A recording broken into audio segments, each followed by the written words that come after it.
तो एक तरफ जहां हमने कांग्रेस की तैयारियों की बात की, तो चलिए बात कर लेते हैं बीजेपी के प्रत्याशियों की दूसरी सूची की, क्योंकि अब दूसरी सूची का इंतजार है और दूसरी सूची को लेकर दिल्ली में सरगर्मियां तेज हो गई हैं। टिकट के लिए दावेदार जुटने लगे हैं, जयपुर से दिल्ली आने लगे हैं, दिल्ली में लॉबिंग शुरू हो गई है और प्रत्याशियों के चयन को लेकर कल दिल्ली में कोर कमेटी की बैठक होने वाली है। बीजेपी कोर कमेटी की बैठक, राष्ट्रीय अध्यक्ष जगत प्रकाश नड्डा की बात करें तो वो इस बैठक की अध्यक्षता करेंगे। राजस्थान कोर कमेटी की यह बैठक है। बैठक में जो आने वाले 159 नाम हैं, उनके दावेदारों के नाम फाइनल किए जाएंगे कि किसे दावेदार से उम्मीदवार बनाना है और कौन बीजेपी यानी कि कमल के फूल के चुनाव चिन्ह का इस्तेमाल करेगा चुनाव में। 15 अक्टूबर को शाम 6 बजे केंद्रीय चुनाव समिति की बैठक होगी। बीजेपी मुख्यालय पर केंद्रीय चुनाव समिति की बैठक में मुहर लग जाएगी आधिकारिक तौर पर, और दूसरी सूची का जो इंतजार है भारतीय जनता पार्टी के उम्मीदवारों की, वो इंतजार खत्म हो जाएगा। देखना यह होगा कि दूसरी सूची में कितने नाम सामने आते हैं और किन किन के नाम सामने आते हैं।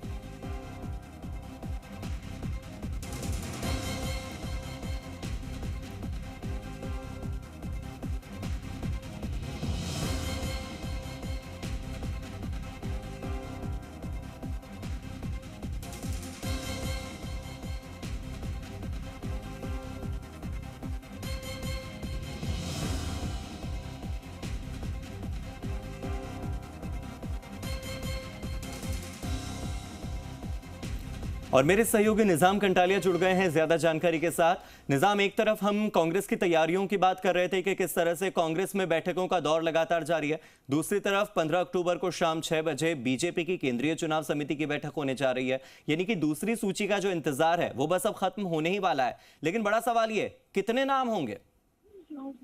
बिल्कुल, देखिए कि जिस तरीके से अगर कहें कि विधानसभा चुनाव को लेकर बीजेपी की 41 प्रत्याशियों की पहली सूची जारी हुई थी और उसके बाद से अभी तक राजस्थान में कह सकते हैं बवाल और बगावती सूट के भी मचा हुआ है। और दूसरी तरफ अब दूसरी सूची को भी लगातार, जैसे कि कल भी जो है जयपुर में महामंथन चलता रहा और आज भी जो कह सकते हैं जयपुर में सारे लोग जुटे हुए हैं, बड़े नेता दिग्गज नेता। लेकिन अब इस पूरे मामले का जो है कल जो है बीजेपी की जो कोर कमेटी की बैठक होगी दिल्ली में राष्ट्रीय अध्यक्ष जेपी नड्डा की अध्यक्षता में, और उसमें सही कह सकते हैं प्रहलाद जोशी हैं, प्रदेश प्रभारी अरुण सिंह के साथ ही सीपी जोशी प्रदेश अध्यक्ष और जो भी दिग्गज नेता हैं वो मौजूद रह सकते हैं। इसके बाद 15 अक्टूबर की शाम को जो है केंद्रीय चुनाव समिति की बैठक होगी। उस बैठक में जो ये दूसरी सूची है बीजेपी की, उस पर मुहर लग जाएगी और जो संभावनाएं जताई जा रही है वो यही है कि कम से कम 60 से 80 सीटों के लेकर इस बार दूसरी सूची में नाम आ सकते हैं, क्योंकि अब समय बहुत कम रह गया है और चूंकि 6 नवंबर अंतिम तारीख है नामांकन की। इसके साथ ही अगर बात करें तो अब 41 दिन रह गए हैं चुनाव में जाने को प्रचार करने के लिए। तो ऐसी स्थिति में चाहे कांग्रेस हो चाहे बीजेपी, लेकिन देखिए कि बीजेपी ने जरूर इसमें कह सकते हैं कि एक कदम आगे रही है कि उसने चुनाव की तारीखों के ऐलान के साथ ही जो है 41 प्रत्याशियों की सूची जारी कर दी है।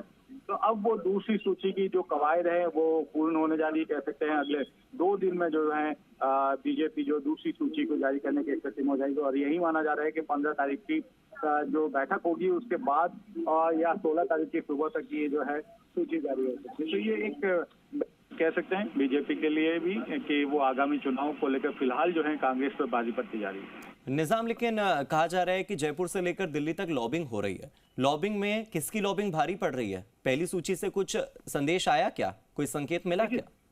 बिल्कुल, देखिए हार्दिक, लॉबिंग सभी प्रत्याशी अपने अपने स्तर पर करने में जुटे हैं, चाहे वो जो भी दावेदार हैं वो आप किसी भी स्थिति में, जिस तरीके से पहली सूची आई है उसके बाद ये चीजें कई संभावनाएं ऐसी हो गई हैं जिसके बाद या कह सकते हैं कि अलग अलग जो दिग्गज नेता हैं उनके घरों के बाहर या उनसे मिलने की कवायद जुटा रहे हैं, उन तक अपनी सिफारिश करने की कोशिश कर रहे हैं। लेकिन जिस तरीके से बीजेपी ने पहली सूची जारी की है उसके बाद प्रत्याशियों के अंदर एक बहुत ज्यादा हलचल जो मची हुई है, क्योंकि उन्हें लगता है कि कुछ भी हो सकता है। ऐसी स्थितियों में ये जो कवायद है लॉबिंग की वो ज्यादा तेज हो गई है। फिलहाल हम ये नहीं कह सकते कि किसका पक्ष किया है, क्या किसकी लॉबिंग बहुत तेज है, लेकिन प्रत्याशियों की अपनी अपनी व्यक्तिगत स्तर पर जो है लॉबिंग तेज कह सकते हैं।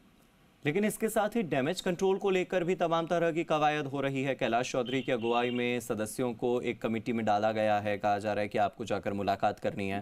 अभी हम नरपत सिंह राजवी का भी जिक्र कर रहे थे कुछ मिनटों पहले, उनसे मिलने के लिए चंद्रशेखर पहुंचे हैं।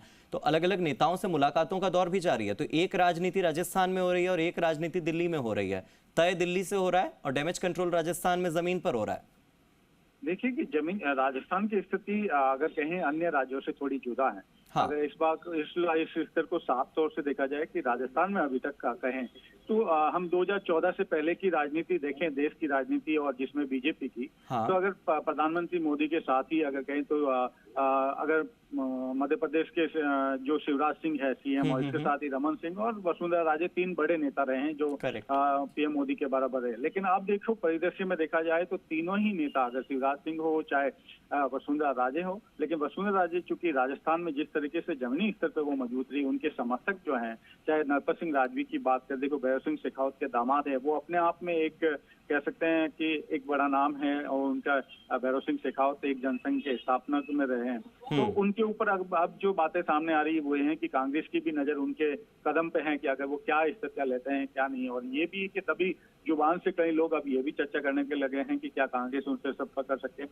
बहुत सारी चीजें जब से उनके कांग्रेस की अगर हम बात करें तो अशोक गहलोत सीएम फेस के तौर पर सीधे तौर पर हमें दिखाई देते हैं, कोई कंफ्यूजन नहीं है। लेकिन मुझे ऐसा क्यों लग रहा है कि इस बार कंफ्यूजन है बीजेपी में सीएम फेस को लेकर? देखिए, ये रणनीति कह सकते हैं आप। अब तक जो है कांग्रेस की रणनीति रही है राजस्थान में। हाँ। आप जब 1998 का पहला चुनाव देखेंगे तो करीब 11 लोग थे, चाहे उसमें राम सिंह बिश्नोई हो, दीवान माधव सिंह हो, यहाँ तक कि मुख्यमंत्री अशोक गहलोत का कहीं नामो निशान नहीं था कि वो सीएम के दावेदार है, या चाहे आप परशुराम मदरेना हो। तो अलग अलग जाति वर्ग को ये लगता था कि अगर ये हमारे नेता जीतेंगे तो ये सीएम बन सकते हैं। तो ऐसे करके ब्राह्मण अगर कहें तो पंडित नवल किशोर जी थे ब्राह्मण के तौर पर, जाट नेता के तौर पर मदरेना परिवार था। इसके साथ अलग अलग वर्ग जो है सभी को लगता था कि ये जीतेंगे तो ये सीएम बन सकते हैं। तो ये रणनीति इस बार बीजेपी अपनाना चाह रही है, क्योंकि एक बात तो क्लियर है कि ये कांग्रेस का इतिहास जरूर रहा लेकिन कांग्रेस का वर्तमान ये नहीं है। अशोक गहलोत ने जिस तरह से बाकी के जातिगत जो समीकरण है उन्हें साधा है, जिस तरह से वो राजस्थान के गणित को समझें, लगता है कि कांग्रेस उस इतिहास से बाहर आ गई है। अब उस स्ट्रेटेजी को इस बार बीजेपी अपना रही है। बहुत बहुत शुक्रिया आपका इस जानकारी के लिए। जयपुर में